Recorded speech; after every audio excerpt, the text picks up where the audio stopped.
Bonsoir à tous. Au réseau Cogeco Média. Jusqu'à 20h, vous écoutez Ça va aller loin. Ce texte de Mylène Moisan dans Le Soleil de ce matin sur la DPJ est plutôt des experts qui traitent des dossiers d'enfants de la DPJ depuis des années, qui décident de briser le silence. C'est assez perturbant. Pour vrai, là, je vous explique un peu, grosso modo, de quoi il en retourne. Dans la chronique de Mylène, on a un médecin de famille qui témoigne, bien entendu, anonymement. Lui, il traite des dossiers de la DPJ depuis 15 ans.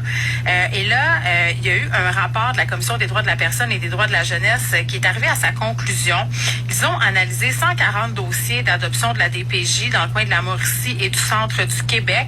Et ce qu'il dit, ce médecin-là, c'est que les règles n'ont pas été suivies dans presque le 2/3 des cas. Il dit que des dossiers ont été falsifiés. Il dit que des informations ont été cachées. Et concrètement, là, il dit, on m'a attribué des constats que je n'ai jamais faits. Il dit, il y a eu 3 cas où ce qu'on disait qui venait de moi était des sujets où carrément ça n'avait jamais été discuté. Il y en a d'autres où c'était des exagérations, mais chaque fois c'est impossible de corriger. J'ai même dit une fois à un juge, ce qui vous a été présenté, ça n'a jamais été discuté, c'est un mensonge, mais rien n'a changé. Écoutez, là, ce sont des affirmations quand même qui sont très graves. Ce qu'on dit, c'est que la DPJ manipule de l'information, retient de l'information. Dans quel but? Ben, dans le but que des parents ne retrouvent pas l'accès à leurs enfants. Nancy Audet est avec moi, vous la connaissez. Salut Nancy. Allô Geneviève. Ancienne enfant de la DPJ, ambassadrice du regroupement des fondations pour la protection de la jeunesse du Québec. Est-ce que la DPJ est devenue dangereuse pour les enfants? C'est une question difficile. Assurément que la DPJ, de plus en plus, on voit des lésions de droit envers les enfants, envers les familles. Puis ça, c'est grave parce que ce sont des enfants qui vont rester marqués à vie. Ce sont des familles qui sont brisées. On voit une détérioration majeure au niveau des pratiques, de l'éthique de travail. La direction de la protection de la jeunesse, son rôle, c'est de s'occuper de protéger les enfants les plus vulnérables de notre société. Des enfants qui subissent de la négligence grave, de la violence corporelle aussi, des agressions sexuelles. Mais force est d'admettre que depuis quelques années, il y a une nouvelle tangente qui s'est installée. On se rend compte que quand on donne du pouvoir à une institution aussi, puis qu'il n'y a aucune imputabilité, ça peut devenir dangereux, effectivement. Puis c'est ce qu'on voit là de plus en plus malheureusement. Puis là, Nancy, je veux qu'on le dise, parce que là, c'est un témoignage dans une chronique anonyme. Moi, je ne remets pas du tout en cause l'éthique journalistique de Mylène Moisan. Là, c'est sûr qu'elle a fait ses vérifications, donc c'est sûrement vrai. Là. Mais tu sais, je veux pas mettre tous les intervenants de la DPJ dans le même panier parce qu'il y en a qui font très bien leur travail. Mais d'apprendre qu'il y a certains intervenants qui mentent, qui falsifient des dossiers, qui montrent aux juges juste les informations qui, dans le fond, vont dans le sens de leurs recommandations. Toi, est-ce que c'est quelque chose que tu as déjà vu? Souvent. Moi, depuis quelques années, je reçois des témoignages chaque semaine. C'est pas une exception. Semaine.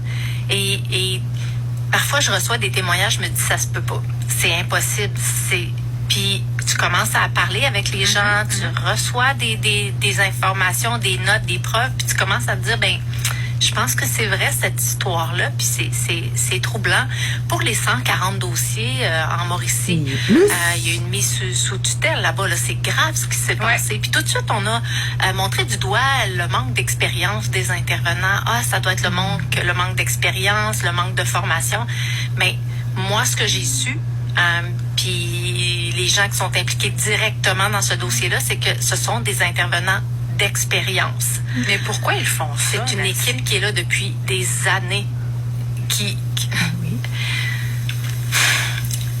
Ils ont rodé leur affaire. on leur a quand même donné, comme je vous le dis, beaucoup de pouvoir. La loi de la protection de la jeunesse leur donne une impunité totale avec un pouvoir que vous ne pouvez pas imaginer. Sans aucune autorité pour les vérifier. Est-ce qu'ils se disent que de cette façon-là, ils aident vraiment les enfants? Je sais pas. Oh, ils le croient. Ils le croient. Moi, je peux pas croire le contraire. Ils doivent se donner bonne conscience. Ouais. Sauf que quand tu mens dans des dossiers aussi importants, quand tu vas falsifier des documents, quand tu vas prendre juste ce qui fait ton affaire pour s'assurer qu'un enfant soit adopté, c'est grave. C'est très, très, très grave ce qui se passe. Puis, on s'est posé la question, on nous a beaucoup parlé de cas isolés, mais honnêtement, j'entends des histoires comme c'est fou, là. Celle-ci partout au Québec. Oui, parce que c'est pas juste dans cette région-là. Puis juste pour que les gens puissent se faire une idée, là, dans un cas, on a dit qu'un père était absent à une audience parce qu'il n'avait pas été avisé. OK, la DPJ a dit que c'est parce qu'il était en prison. Mais ce père-là n'est jamais allé en prison. Nancy. C'est épouvantable. Mais j'aimerais ça être surprise.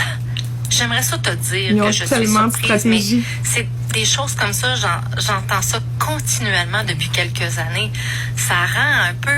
Paranoïaque. Ça rend puis paranoïaque. La DPJ, depuis qu'il y a eu la commission Laurent, puis l'affaire de la petite fille de Granby, je veux dire, la DPJ a un problème d'image publique, et c'est sûr que des sorties comme ça, des témoignages comme ça d'experts, ben ça n'aide pas du tout la réputation de la DPJ. Moi, si ils vont j'étais l'enterrer comme tous les autres. Avec des difficultés, j'aurais peur de l'appeler la DPJ, Nancy.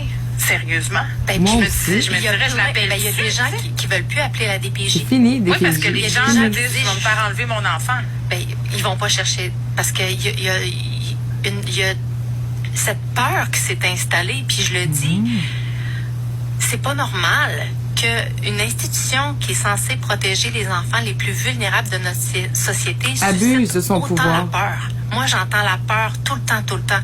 La peur des enfants, la peur des parents, la peur des avocats aussi, abus la peur de pouvoir. plein d'intervenants qui ont peur de parler, de parce qu'il y a un devoir de réserve, là, il faut le dire, là. Oui, mais c'est plus moi, on me parle toujours de représailles. Si je parle, il va y avoir des représailles. Les familles d'accueil qui osent demander des services pour les enfants qui ont des grands besoins. Et s'ils osent trop demander, s'ils osent critiquer les décisions des intervenantes, ils en subissent le prix. Ils sont il va fermés, y avoir des la famille représailles d'accueil. constamment. Ces gens-là vivent dans la peur. Mais on parle d'enfants, puis on parle d'enfants vulnérables. Comment cette institution-là pense qu'elle va protéger ses enfants si elle suscite autant la peur? Mais justement, il y a un lien de confiance est brisé. Absolument. Donc, est-ce qu'on ne devrait pas tout effacer et recommencer? Absolument. Des fois, je me pose la question. Mais absolument. Je suis 100% d'accord. Ça fait plusieurs années que je le dis. Ça ne fonctionne plus. Ça fait longtemps que ça fonctionne plus. Parce que les tutelles, je veux dire, ça n'a pas l'air de donner grand-chose. Ça change rien. Je veux dire, il y a des sorties publiques, il y a un protecteur de l'enfant. Je veux dire, il y a... Bon, oui.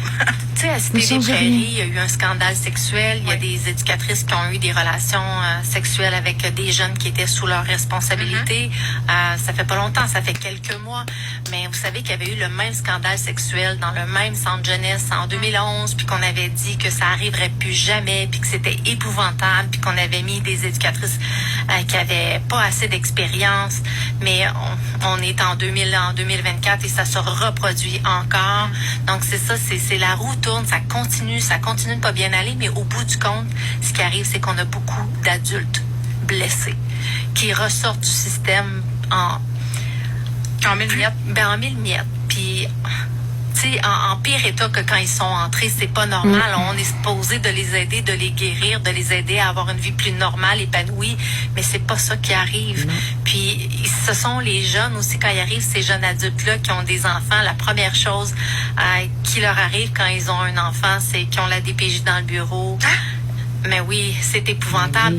C'est comme s'ils gardent une trace, puis là, ils vont vérifier. Ils gardent toujours des traces. Ils sont listés. Fait que t'es comme stigmatisé parce que t'as été un enfant suivi dans le système. C'est terrible. Tu vas te le faire enlever. Des intervenants, Geneviève, j'en ai une que j'apprécie beaucoup. J'ai des anciens de la DPJ qui sont devenus éducateurs à la DPJ parce qu'ils avaient envie d'aller aider. Mais ça, c'est beau. Puis, ils disent pas à leurs collègues qui sont des anciens de la DPJ parce que ils me disent, Nancy, l'endroit où je suis le plus stigmatisée, c'est dans mon lieu de travail. Donc, puis la journée où cette intervenante-là dont je vous parle a osé se confier puis le dire à ses collègues, ben ça a été terminé pour elle. À partir de là, on l'a jugée, puis on s'est mis à douter de sa façon de travailler, à critiquer toutes ses décisions. Donc, c'est triste, ça. C'est pas supposé d'arriver. Ben, perte de confiance, tout effacer, recommencer, Nancy Audet, c'est peut-être ce qu'on a besoin. Merci. Quand la DPJ fait que des préjugés et vous juge à tort pour une opinion de valeur, on se dit, ben voyons.